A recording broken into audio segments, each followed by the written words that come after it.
Thank you everybody for hanging in there with us. We're going to talk about university licensing.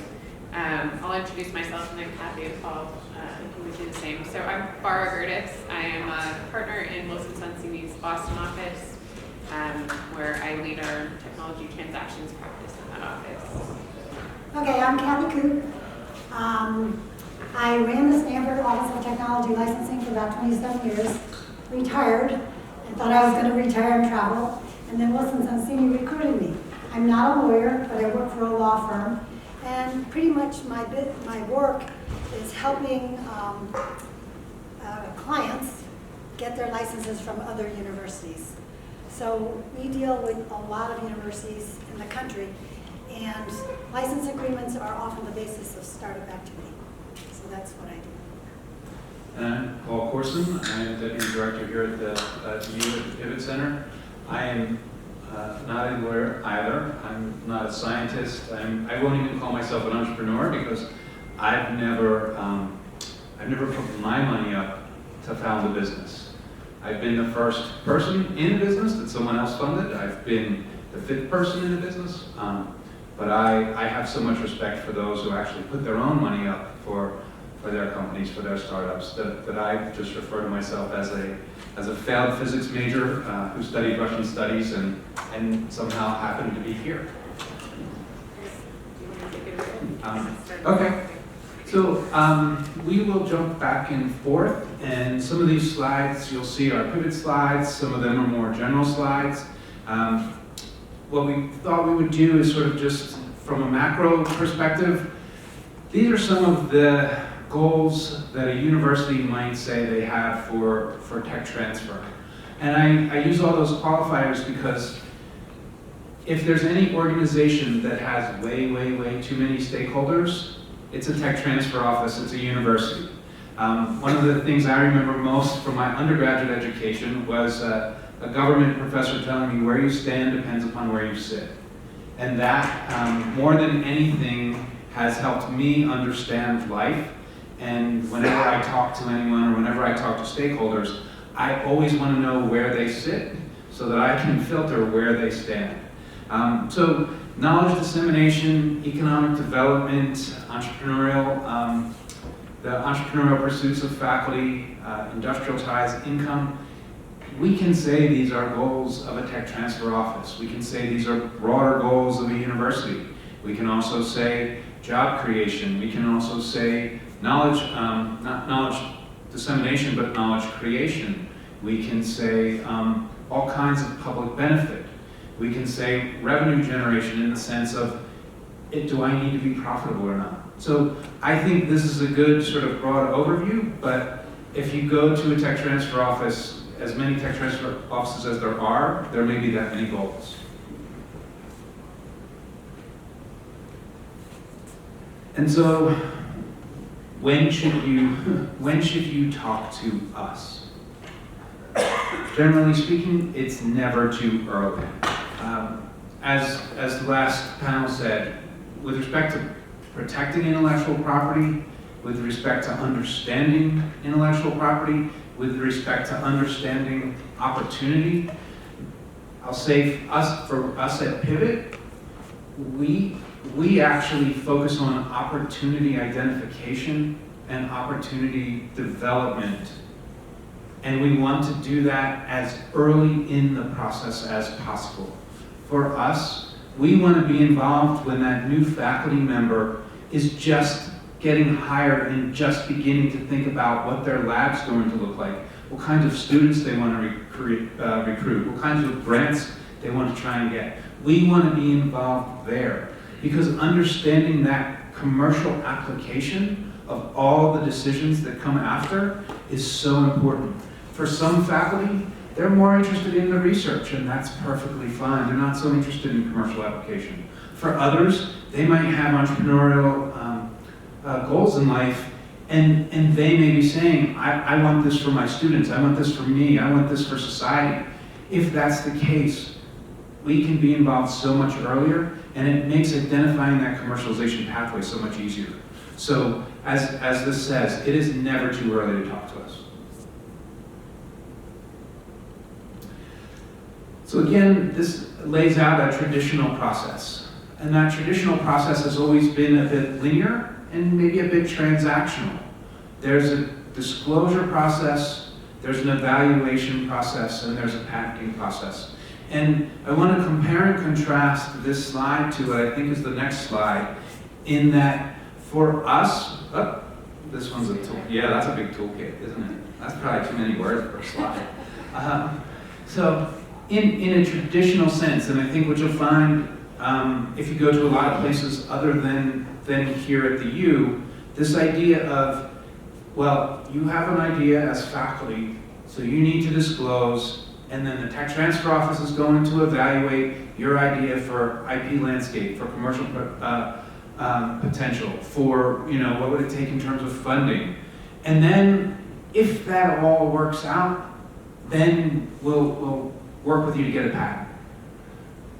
That process, as you just heard from the last panel and from some of the other stuff, that process can have its flaws. It might not be the time to disclose. It might not be the time to patent. It may very well be.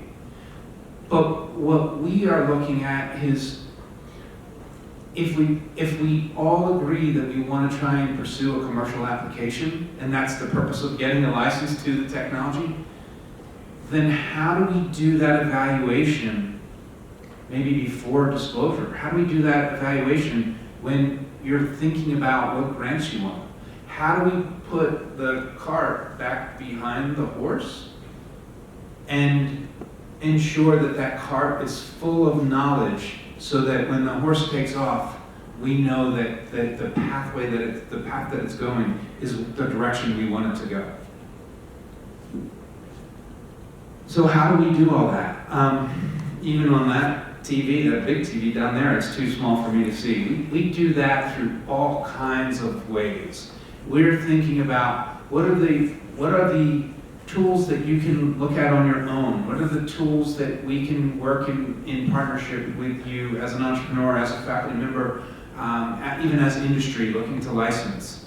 How do we, from those three perspectives, the technology perspective, the market perspective, and the funding perspective, how do we ensure that when we go to that license, that we've set the opportunity up for the best chance of success? And so this is a whole list. If you came and talked to us, my daughter will tell you, I'll talk to the air if no one else will listen. But we'll go through these tools with you, and we'll try and identify that pathway ahead of time. And so what do we do in terms of assessing that opportunity? Well, this is a matrix that we've come up with, simple 2x2 grid that looks at degree of differentiation, and then on the other side, investment. And so if we think that the investment is reasonable and the differentiation is reasonable, that might be an upper right-hand quadrant where it's a bit of a no-brainer, right? Of course. And if it's the opposite and it's on the left-hand side, we're not there to tell you no. One of the things Keith says as director, he says, don't tell people no. And so we've adopted this idea of an improvisational approach to evaluation. Can we say yes and, upper right, yes, and this is what all of those inputs are telling us to do, or no but? What we've got won't necessarily get us to where we want to be, but what can we do to get us where we want to be? And so in this matrix, we're really trying to look at that yes and, no but approach and say, if we all agree that a license is where we want to go and we want to go down this commercialization path, how do we get there? So these are just outcomes. Again, we've tried to take a little bit more of a disciplined and rigorous, almost more scientific approach.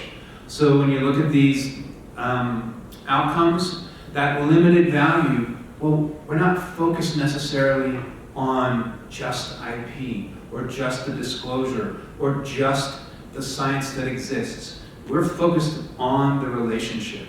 We want to get to that no but and move to the yes and. And so for us, if what we looked at, a conversation, a disclosure, an IP landscape, if there's limited value from a commercial standpoint, how do we ensure that we have the relationship with you, licensee, company, startup, industry, entrepreneur, investor, faculty member? How do we ensure we have that fantastic relationship so that we can move from that lower left quadrant to one of those other quadrants?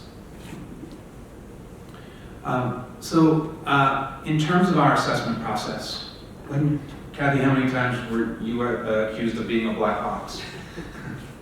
So tech transfer offices like ours are always accused of being a black box. So once again, we wanted to say, how do we shine light? How do we open up the box? How do we develop that relationship and that partnership so that it's just not some uninformed or ill-informed person who doesn't have the knowledge that they should have saying no.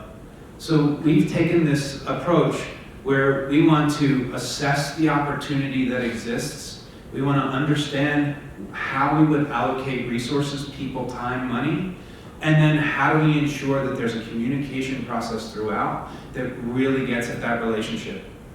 And then you'll see our guidelines. It's not just me, not just Keith, not just Ross. We are really looking for how do we ensure that we have the best sourced intelligence to make the most informed decision. And how do we do that in an iterative process, stage-gated process, so that we're providing rapid, informed, appropriate feedback along the way so that there's no black hole type approach to that. And so we're hoping that if we do that simple, hey, there's obviousness. We can never get IP and never protect this. Maybe we can do it through a trade secret. Yes, no, right? We want to be able to figure that out really quickly, a couple weeks maybe. And then that broader landscape. Well, we can't knock it out right now, but can we convince ourselves that nobody can knock it out? If we get there and we say, look, this really has a fantastic pathway, then it is, how would we pursue? How would we journey down that pathway? All right. So I work on the company side primarily, so the counterpart is what Paul has said is what are the company's goals? And that's really important to think about when you're thinking about what is the scope of the license that we want to get, what is the type of license that we want to get, what terms are important in that license based on my business model going forward or my goals for the technology. So those also can range, right? We work with a lot of life sciences companies, but the considerations can be the same for any industry that you're looking to enter into. And we're looking to create value for shareholders, value for society. Getting products to patients is usually a primary goal for my clientele. We're looking to build a business, right? And so what creates a business? We're either going to develop products or develop services and then ultimately look to sell those or otherwise monetize those to generate revenue for the company. Looking back at the patent presentation that we just had, we want to have a strong market position to be able to do that, and patents are a big part of that. So getting a license under a patent can do two things for you. It can give you freedom to operate so that the owner of that patent can't sue you for infringement.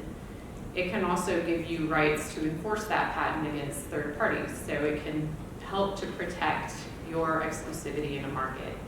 And if you're talking to investors, you're going to get those questions. How do you keep out the competition? How do you maintain your market share?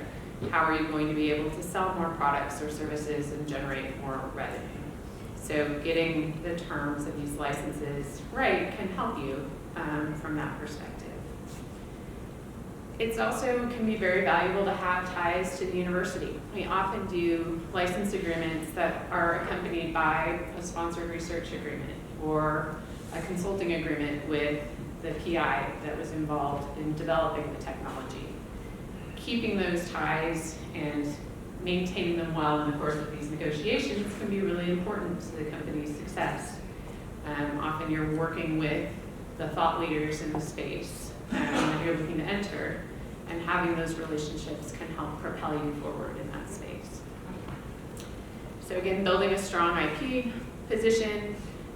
We talked a little bit about what an exclusive license can give you. We'll talk about those terms later, but often an exclusive license is accompanied by enforcement rights, and those are the rights that are important to keep others from practicing the subject matter of the patent you licensed. A non-exclusive license may be sufficient in other cases where really you just need freedom to operate under the patent that you're licensing. And not to be overlooked, these licenses are often a primary focus for your initial investors. You know, these are probably going to be the first asset in your company, in addition to all of you and the people that are starting the company. But your investors are going to put a lot of value on these licenses that are coming in. So getting the licenses in place, ensuring that the terms are satisfactory to your potential investors, those can sort of mean that a company starts or it doesn't with an initial set of investments. It can also be important for attracting the employees that are going to be so important to creating the value within your company. If they see a technology that looks promising in a company or exciting to them individually, that may be a reason that they want to join and help you push the technology forward. So, licensing in technologies from universities is one way to get rights to those technologies. Other ways include developing them within the company, licensing them from other companies, or acquiring them from individual inventors. But today we're talking about licensing.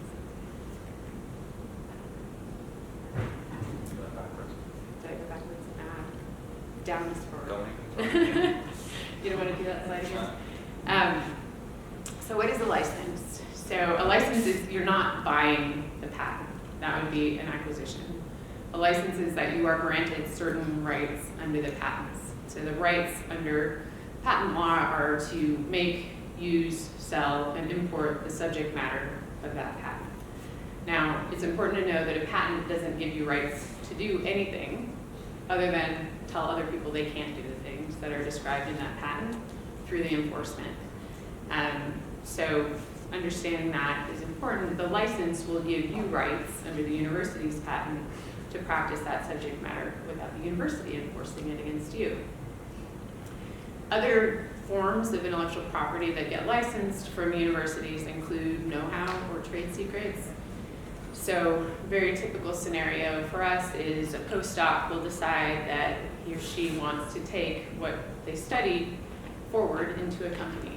They've developed things that are patentable, that may have been disclosed and filed on by the university, but they've also developed other things, maybe data, maybe processes that are patented, other information, sometimes protected by trade secret, that they want to license out as well because that's important to how the company's going to work. So you can license know-how and get rights to use that for a certain scope of activities. And then if you're looking at software, usually the IP that is relevant there is copyright. Sometimes software can be patentable as well, but primarily it's often protected just by copyright. So again, to contrast, you're not acquiring all the rights, although you can acquire substantially all the rights under a patent, but you're acquiring a license, usually from a university, because they will retain ownership of the patents and the inventions that are made at the university. Can you talk a little bit about the non-exclusivity approach to know-how and Sure. how that hangs so many people up? Yeah, no, it's a good point to raise. So you can often get an exclusive license under a patent. Most universities will only grant non-exclusive licenses under know-how. There are exceptions to that. Sometimes you'll see particular databases or other things that have a lot of value because only you have rights to them. But by and large, universities will only grant non-exclusive licenses under know-how. If you look back, and Kathy can talk about this, I mean, it used to be much more prevalent that universities would just license the patents. Right. And that there would be an understanding that there was know-how that went along with it, but not an express license grant. That creates a lot of complications in the license agreement. What are the products that you're paying on? It's quite clear if you're paying on a patented product, because it's something that's within the scope of the claims of the patent. If you're paying on know-how products or enabled products, sometimes they're called, those are ones that are enabled by the know-how. That's a lot squishier, excuse me. I've been talking too much the last few days. And how do you know if you're within the scope of something that used the know-how? How much of a use do you have to make? Is the know-how listed? Is it just descriptive? And it causes, frankly, a good deal of angst for companies. Because the goal is not to say, okay, university, the company is coming out of the university, now you're going to owe the university something on everything you do. But there is value in that know-how, so striking that balance within the definitions of the agreement, whether that's the licensed product definition or how the economics are crafted, is a point that gets a lot of attention. And is a point that's a bigger and bigger focus for a lot of universities and institutions, kind of attaching value to the people that they've taught over the course of years. Okay. Yeah. So, one more comment on that. We're in a situation right now where there's a company and an acquiring company. And the acquiring company wants to make sure that they have exclusive rights. And so what they've asked us to do is license everything that exists and anything that might exist. And for us, how do we not hold up the acquisition of our startup, but grant them rights to something we don't have because we don't know it exists yet? And it puts us in an impossible position. Yes, that's an interesting puzzle to solve. And it raises another point that often comes up in these negotiations. Is it what exists today when we sign the license? Is it things that also come out of specific sponsored research at the university and that flow into the license, so you've already got those terms all negotiated? Or is it something else? You know which lab the technology came out of. That lab is going to continue to do smart things in that space. Can you capture things that are improvements to what you licensed initially in the license? I honestly don't know what your view is on that one. But some universities, you can, but there's a circumscribed view of what that is. It is the same lab. It is within a period of time. It is going toward the same subject matter. But all of those things are reasons why it's good to keep a good relationship with the university, because then you'll know what they're doing in your space. And you can go back, and they want your company to succeed, and they will usually say, of course, that should go to you. We have an investment in you as a company, and we want you to succeed, so let's expand the scope of the license. Wouldn't it be agreement between acquiring company and the founders of the company to be sold? Usually they are unvested to stay longer with acquiring company. In this case, all their IPs that they're going to generate in the space of time when the new company becomes IP of the new company. That's why they would license everything that doesn't exist yet, but may come up within the few years that the founders will be investing with a new company. So there's a few layers to it. I mean, often when a company gets acquired, they will hire the founders of that company or the pivotal individuals in that company to stay on for a while, right? So you get that tail of what those brains are going to generate in the space. But Paul's is going back a step further to say, okay, this company started around a university technology. We know that your labs are doing other things in that space. We want to have all of that, right? And frankly, I don't think that's a reasonable ask of the acquirer. But what if it hasn't been disclosed? Well, but it's the same issue of do you get improvements, right? We don't know what those are today. They might never happen. They might, and we get them disclosed in the future. The company, the acquirer, could also develop a relationship with the university to say, Dr. So-and-so is the leader in this field. We want to stay close to her. We want to do a sponsored research agreement with you, university. That would be a probably more comfortable arrangement for you and probably would make sense for both sides. But, I mean, it's, what your question raises another important point. These agreements are going to be the basis for future agreements, whether that's an acquisition, whether that's a subsequent partnering arrangement, and whoever is on the other end of that next arrangement has to live with the terms that you negotiated in the first place, or say, you need to amend those terms so that I like them better, and then I will pay you whatever we agreed was the deal. So that's the lens that I look at these agreements through, because the primary part of my practice is those second deals, right? And so when I look at it and I say, okay, well, you have these restrictions around sub-licensing. If we take a therapeutic, a drug, as an example, we know that's probably going to get partnered with pharma. We know that's going to be a sub-license. If the university says, these are your restrictions on sub-licensing, I can say, these 3 of those 6 are not going to be agreed to downstream. What can we do to make those so that it's a smoother process to get the product into hands that can complete its development and commercialize it so then everybody makes money, right? That's a lot of the discussion and kind of why some of these subsequent slides will talk about what are your goals, what is your business model. You should have a good sense of that, or at least a preliminary sense of what you think it might be today when you go into these discussions so that you can support what it is you think you want to do as a company. All right, I'm going to give back to you then. Because I think you're next again. Oh, Yes. is that me? You probably, You give us that. yeah, do you want to talk about these? Inventing faculty, you all will probably stay as faculty. You want to be involved in the company, but you don't want to spend your whole life in the company, usually. And so you'll have 2 roles. You'll have one at the university, you'll have one at the company. So all universities have consulting policies. They allow you to consult generally 1 day a week. But the universities really want you to be able to separate your work. Do your university work at the university, do your company work at the company, and don't overlap them. I don't know what the University of Utah policies are, but you need to be able to have clear in your mind and with the people you're working with, which side you're working on. It's incredibly important. One of the things that we often have that it's never too early to talk to the tech transfer office.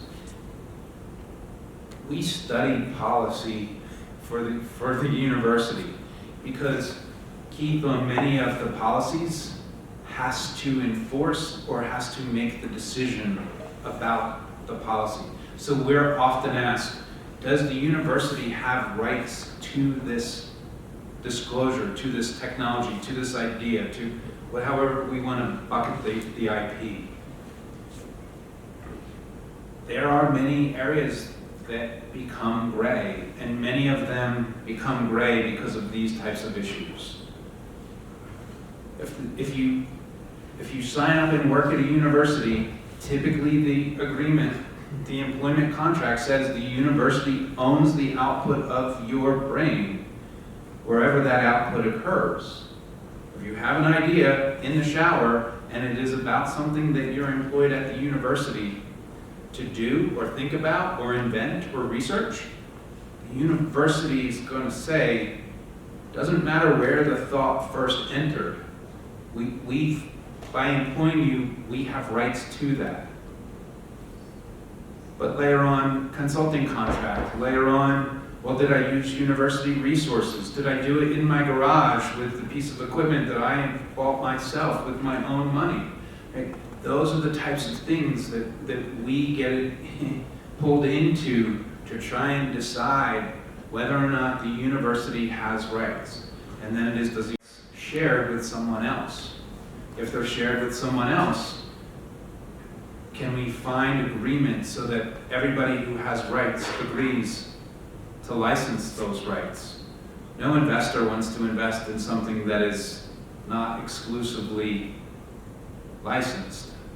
Even know-how, investors come and say, well, what can you do to change your language to ensure that if we don't have exclusive rights, you won't give rights to anybody else? Well, that puts us in a predicament if we're saying that inventor can't use their brain to disseminate knowledge to anyone else. If we go back to what are the goals, knowledge dissemination is one of those goals. So this really gets into a lot of really sticky stuff where all those different stakeholders sit in different places and may have different views about what they think is right or wrong. Hey, this is fun. This is a quickie. Get prepared. Two things, right at the beginning and the last square are the most important. Get prepared. Think about why you want a license, what you're willing to pay for it, but you need to think about your path. Then you try to go get an option. That's generally very doable.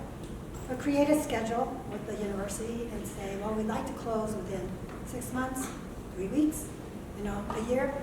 Think about how fast you need that license to be done so that you can go use that to raise money. We recommend using the university's form.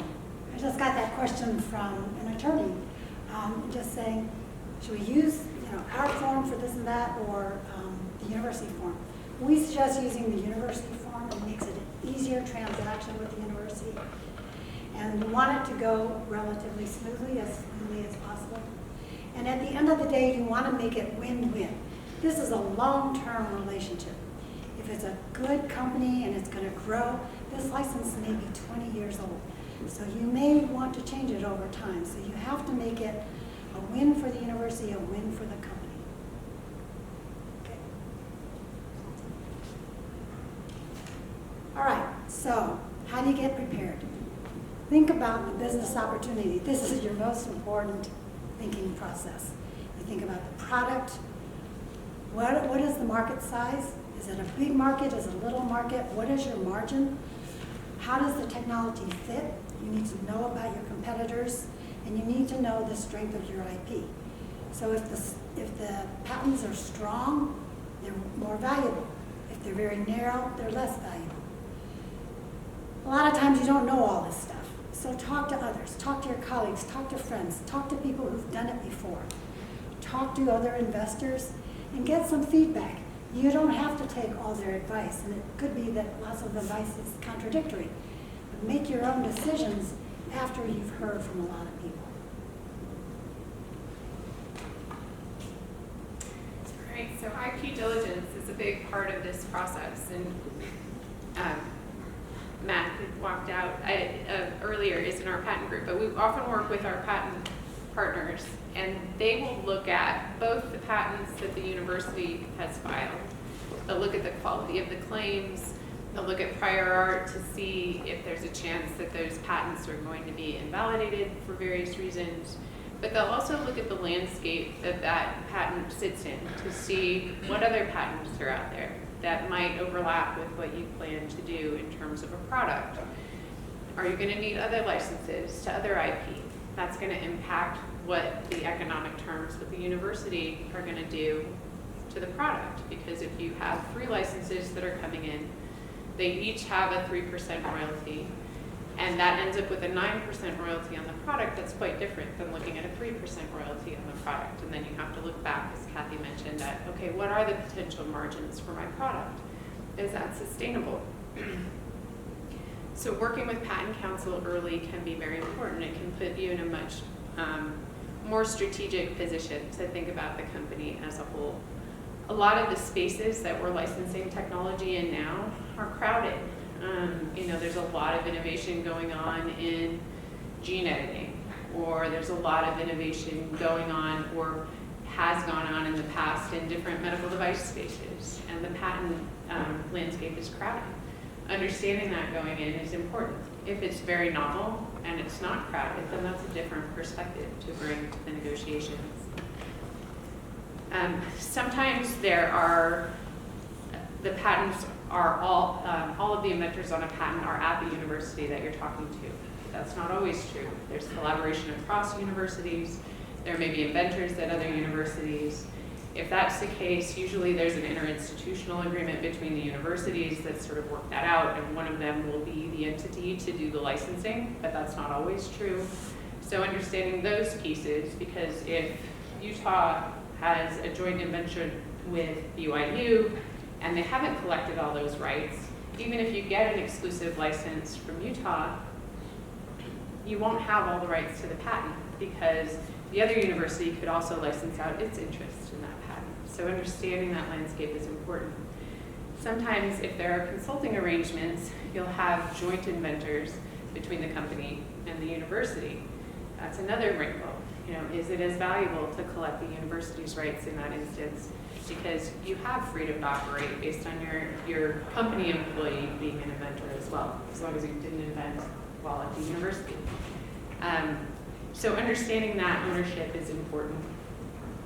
The third-party patents is the FTO analysis. What else is out there that you're going to need to collect to be able to have freedom to operate at a minimum around your product? Those would result in other relevant licenses. Maybe the company already has some licensed IP. Think about how those interact. And then do you have all the rights that you need?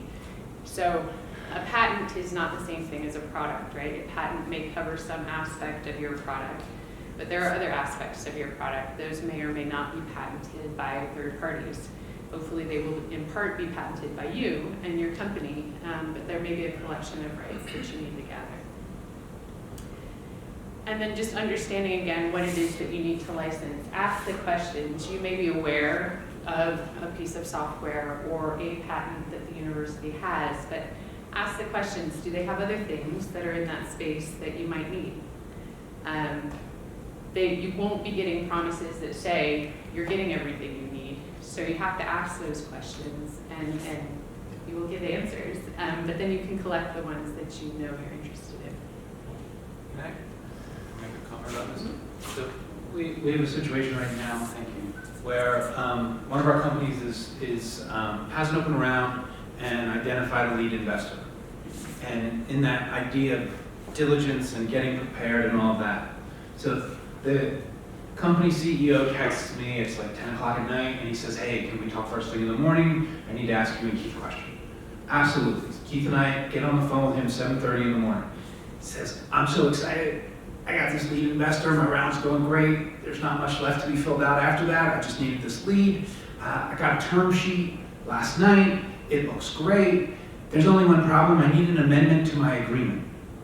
And my term sheet's going to expire in 2 days. Well, just that, right? Knowledgeable people chuckling and laughing. I looked. I didn't even look. I don't know if it was Ross or somebody else who looked and said, you know we have an IIA for that. We don't own that exclusively. He's licensed 4 techs. One of them is subject to an IIA. And before we can do any amendment, the other university has to clear. So I have an investor who didn't read or didn't look or didn't care, whatever it is, the IP landscape for the company they wanted to invest in. And I have to not only move the university bureaucracy in 48 hours, I have to move another university's bureaucracy in 48 hours. We ended up doing it, but that idea of doing your diligence and being prepared, it again can put us as the licensee in a really bad situation.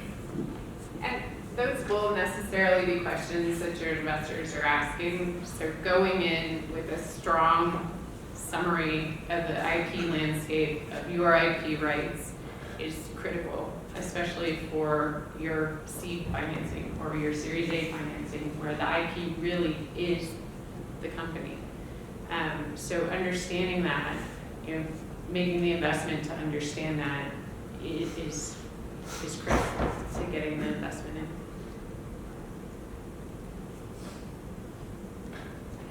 All right, I'm going to do one more because I don't know where we are in the sequence of things. So we talked a little bit about, do you need an exclusive license or a non-exclusive license? I think a lot of companies go in assuming they need an exclusive license, which often is true, but it's not always true. There are patents that are more valuable to have exclusive rights to than others. So if you look at, let's take an example of, again, sorry to go back to drugs, but if you have a composition of matter patent that claims the chemical structure of your drug. It's important to have exclusive rights to that one. If there's also a patent that covers a method of manufacture of that drug or a formulation of that compound, you might actually think twice, because it's very hard, often, to enforce manufacturing process patents against third parties. If really you just need freedom to operate and use that process, maybe you get a non-exclusive license, because that's less expensive. You can also look at, what is my stack of economics across all the rights that I need? Is it getting too big? Then maybe I need to prioritize and think about which ones should be exclusive and are worth that expense, and which ones you don't really need that. And then also think about the company's patenting strategy, because there may just be ways of getting to your product that you need rights to, but ultimately you're going to file the patents on your product, and those are going to be the ones that are going to exclude competitors. So again, you might just need a non-exclusive license to get there. Evaluation license is listed here as well. That's less common. I don't know if you guys include those often in your option agreements, but that's something to think about if you do take an option, whether to include an evaluation license in that option. Do you want to do work with the patented subject matter while you're figuring out whether to exercise your option? There are usually strings attached to that, because you're going to do things with the subject matter that the university owns that could cause problems for them if you don't exercise the option, because then there are stray parts elsewhere other than in the university. So if you take an evaluation license, it often comes with an obligation to give rights back to the university to the improvements that you make in the course of that evaluation, particularly if you don't take the license. My question for you, Yeah. your evaluation option, software, tangible property, anything, deep tech, regular tech, when would an evaluation license be appropriate? So when I see it most often is if the company wants to do testing to see if it works, right? And you may already know that because you may have been the one that showed that it worked in the first place, right? But and it's hard to answer your question the way it was framed because I don't do a lot of current tech. So, but the considerations are probably the same. Honestly, my advice usually is don't take one because you don't want to give your ideas back to the university, right? You want to keep those in the company and be able to go do those things in the company. But you might not know that you want the technology because there may be big gaps in how well it's been tested or whether prototypes have been developed or anything else. And as a startup company, even though usually the upfront fees in a university license are relatively low, it can be meaningful when there's $0 in the bank to even make that upfront. Plus, when you enter into the license agreement, you're going to give equity to the university, usually, for an exclusive license. And that's a cost to the company. And if you're not sure you really want the technology or not sure it's going to be what you thought it was, it might be worthwhile to take the evaluation. What is the typical equity of the university in the company, the spin-off of the university? Are you comfortable if I answer that question? I think we should all three of us answer. Okay. Yeah. I'll average. Yeah. No, we'll give you specifics. We don't. So, as Kathy will attest to, that has evolved over time. It's getting higher and higher. Like everything else, it's getting higher and higher. Wilson keeps stats on all the university licenses that we do. Forever and a day, it was 2.5% with $2.5 million in anti-dilution protection. It's today's rate, right? If you got that deal, you should take it every day of the week. It's now more often 3 to 5% equity, although some institutions will ask for 10, 20, 30% equity. The equity comes in two pieces. Well, there's actually a number of ways that the equity gets implicated, but university equity usually comes with anti-dilution protection, which most investors don't get, but universities do. That means you give them, call it 2.5% of your company when you start. when your valuation is, as we talked about this morning, very small, right? And so you're going to get investment. They get to keep that 2.5% up to $5 million in investment, whatever that threshold is. So those two factors work together, and you should think about them together. If you gave them 10% with no anti-dilution protection, that might be better than a lower percent with a higher anti-dilution protection. The other things that universities will want are participation rights in your future rounds. I know Stanford valued that very highly. That varies across universities, how often they actually exercise those rights, but most will ask for it. Most companies are okay with that because they pay for that equity. They're another investor. Those rights get delegated to outside groups. So Osage Partners is the most common of those. They're kind of the insurance policy. They pool the risk and then they share the benefit. So there are lots of those things.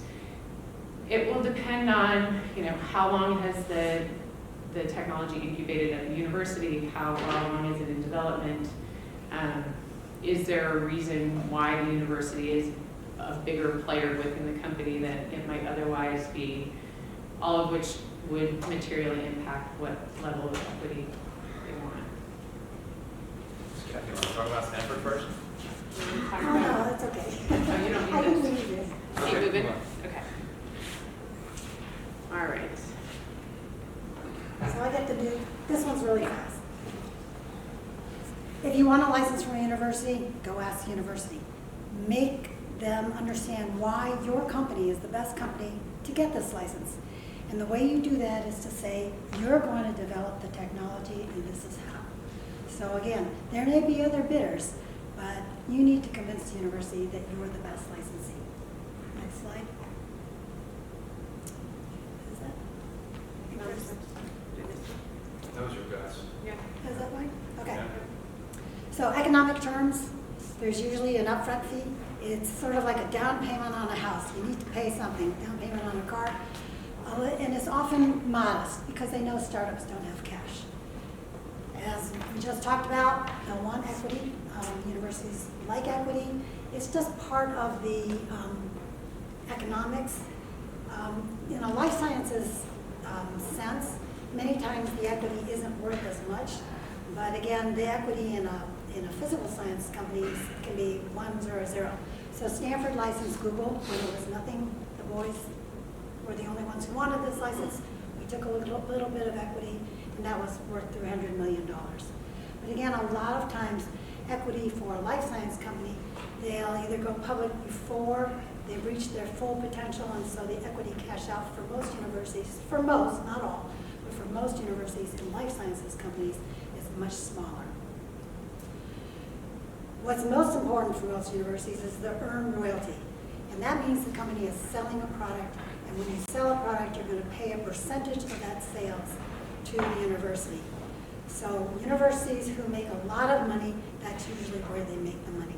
So again, that royalty calculation, though, impacts the profitability of your company. So you need to be careful what you're willing to pay for that royalty.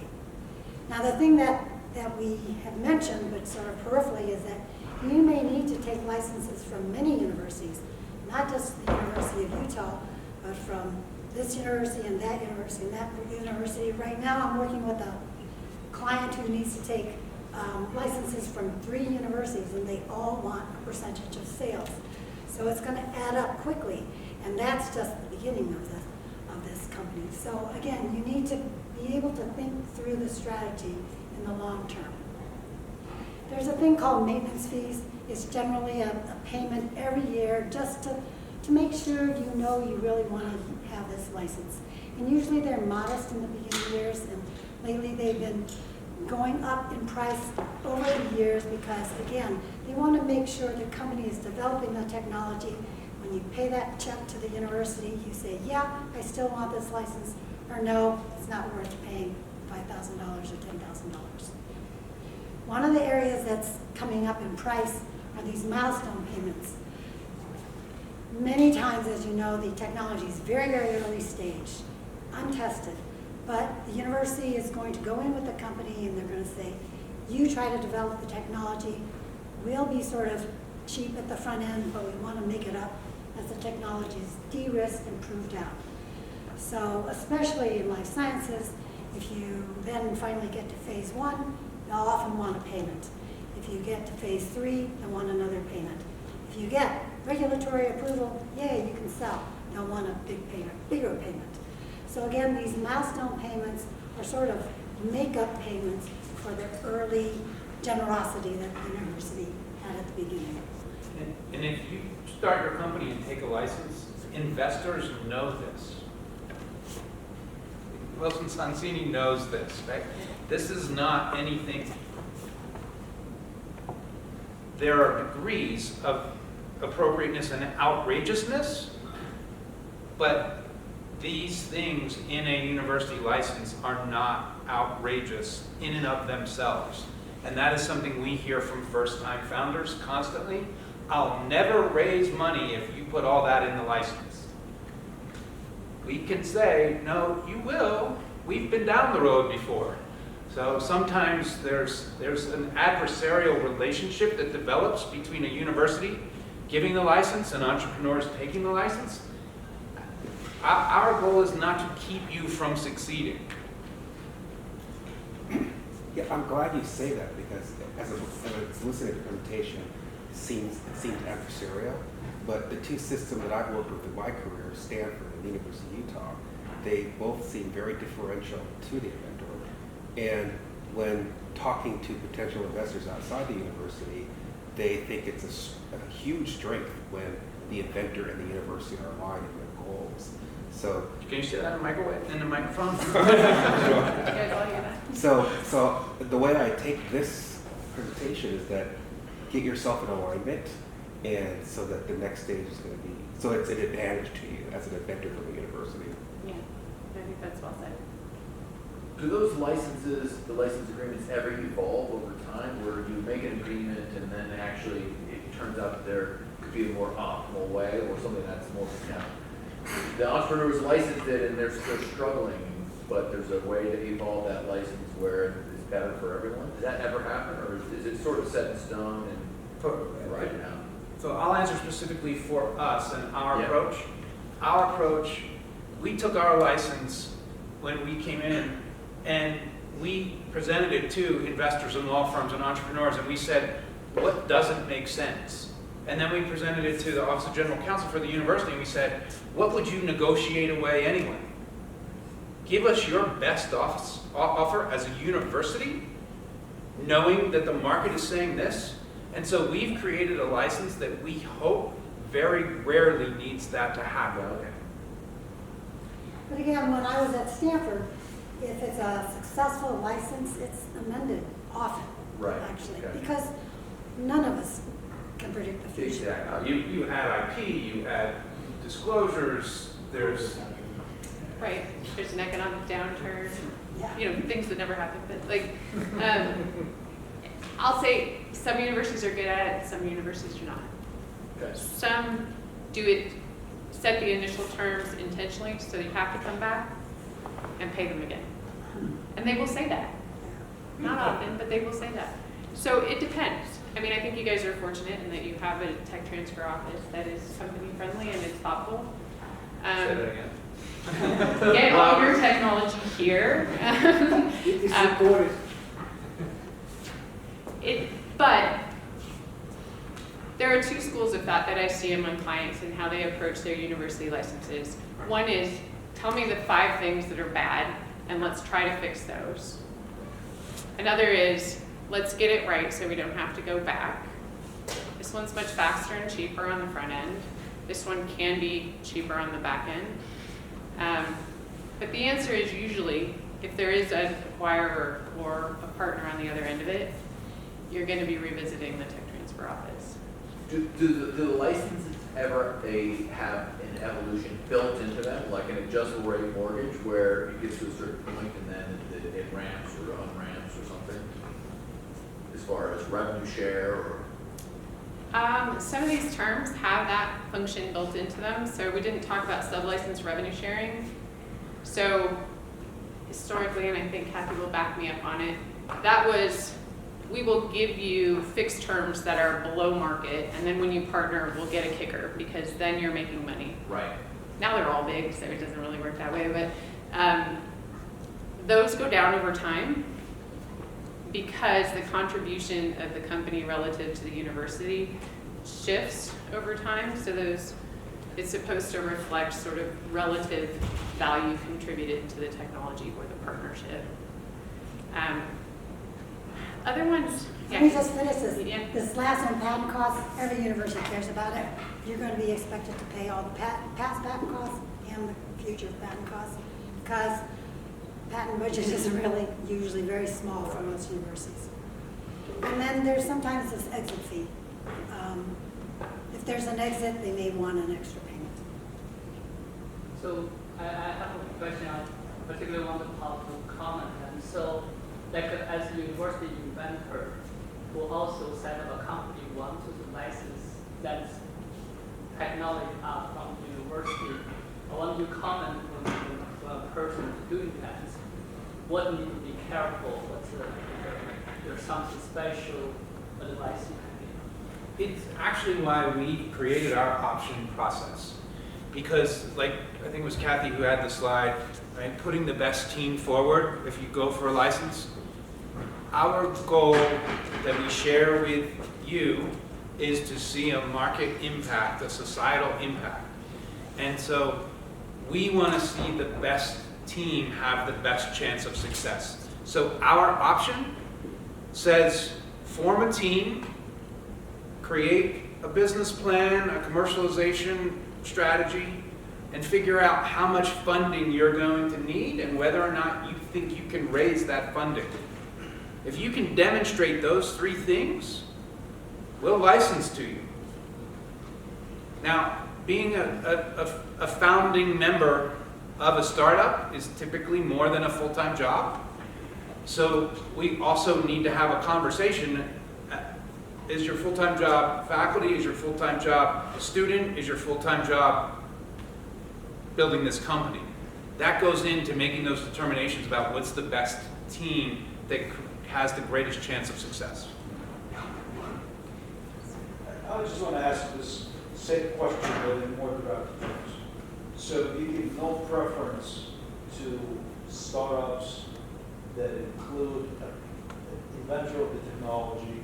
You look at who, from your opinion, is more likely to be successful commercializing the technology. Is that a fair assessment? I think it's hard to answer with a yes or no. I spend a lot of time in DC. They give you media training. Answer the question you want, not the question you're asked. I won't do that here. I don't think you can say black or white, yes or no, 100% of the time. I think it's a conversation and a relationship, and that helps determine mutually what's the best opportunity. One of the things we're saddled with, university policy says that faculty at the university must cooperate with any entity that licenses their invention from the university. That immediately sets us up as an adversarial role, potentially, if we say we don't think licensing to a faculty CEO who invented is the best. But I can cooperate because I must, the way you're answering my question, right? May not be as satisfying as in fact I am part of a company that is trying to commercialize it. We encourage faculty and licensees to collaborate. We want to see that. I think everybody wants to see that. Wilson wants to see that. We do, the investors. We want to see that collaboration. I'll say it this way. I think it's always important for a faculty member to be involved in the company. If you're a technical expert, that technical expertise is unique and valuable and should be part of that company. But I do think it's also important to recognize a lot of what we've heard throughout this session and today is investors also want to know that there's a management team that is backable financially. And so it's probably less a question of whether or not a faculty member is involved, but what role are you playing And so always would be my answer that a faculty member should be involved. But I think it's, as Paul said, a conversation about what role are you playing, because you can't play every role. Nobody can play every role, right? It's a question of how do we partner to build a team that you want to be a part of, but that investors also believe is backable, if that makes sense. It's the improv training, right? It's the yes and the no but.